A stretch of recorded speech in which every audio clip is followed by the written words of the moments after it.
Hello, my name is Fiona, and I am a certified teacher and a Praxis coach with Study.com. If you are preparing to take the Praxis Social Studies Content Knowledge Economics Test 5081, then let's review some of the types of questions you may encounter on the exam. Let's get going. Which term best describes the law which states that when producing more than one good, it becomes increasingly more expensive to switch between producing the two goods the more times you switch?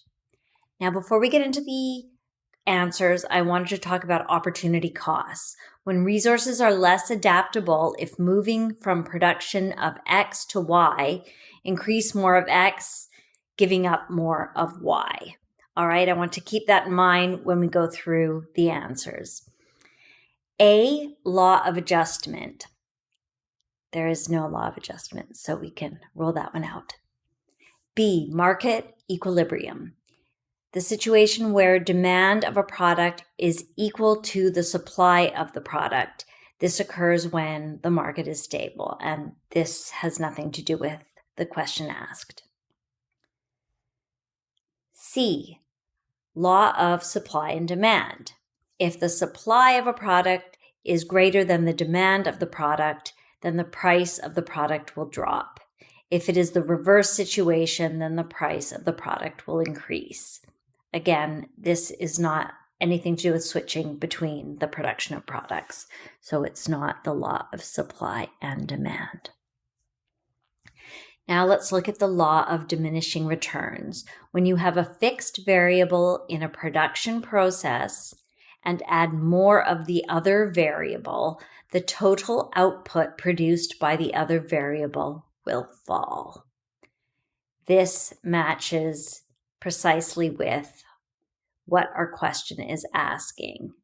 Additionally, the law of diminishing returns is also known as the law of increasing opportunity costs. And our answer is D.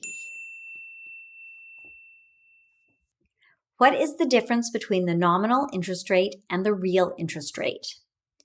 Before we dive into the answers, let's define these two terms. Nominal interest rate is the rate of interest before any adjustment for inflation. The real interest rate is the interest rate between the nominal interest rate and the rate of inflation, either expected or actual.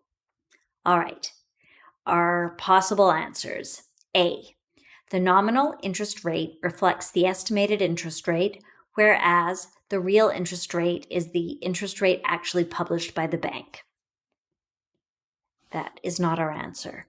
B, the nominal interest rate reflects the interest rate in dollars without adjusting for inflation and other economic considerations. So far, so good.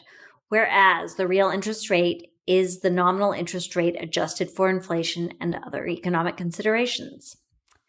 Very strong contender there. But let's look at the other two in case there's something better. C, the nominal interest rate reflects the real interest rate adjusted for inflation. Right there, we know that's not the case. D, the nominal interest rate reflects the interest rate on a loan, whereas the real interest rate reflects the interest rate on a savings account. Neither of those are correct. So B is in fact the best answer. How do rising prices typically affect a demand schedule? Let's look at the law of demand. The law of demand states that an increase in the price of a given good will result in a decrease in the demand for that given good, while a decrease in the price of that given good will result in an increased demand for that good. So let's look at the answers. A, it leads to an increase in quantity demanded of a given good. No, that's exactly the opposite of what the law states. B, it has an unpredictable effect on a demand schedule, sometimes leading to an increase, sometimes to a decrease. That is incorrect as well. C, It causes consumers to spend more time evaluating their options when deciding to purchase a given good. Maybe, but not the right answer.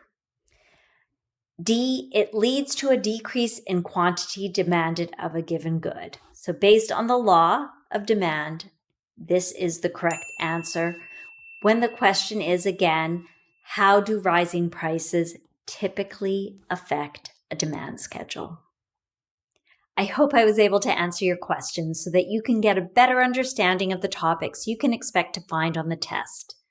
Please remember to like and subscribe to this channel so that with Study.com's help, you will feel confident and prepared on exam day.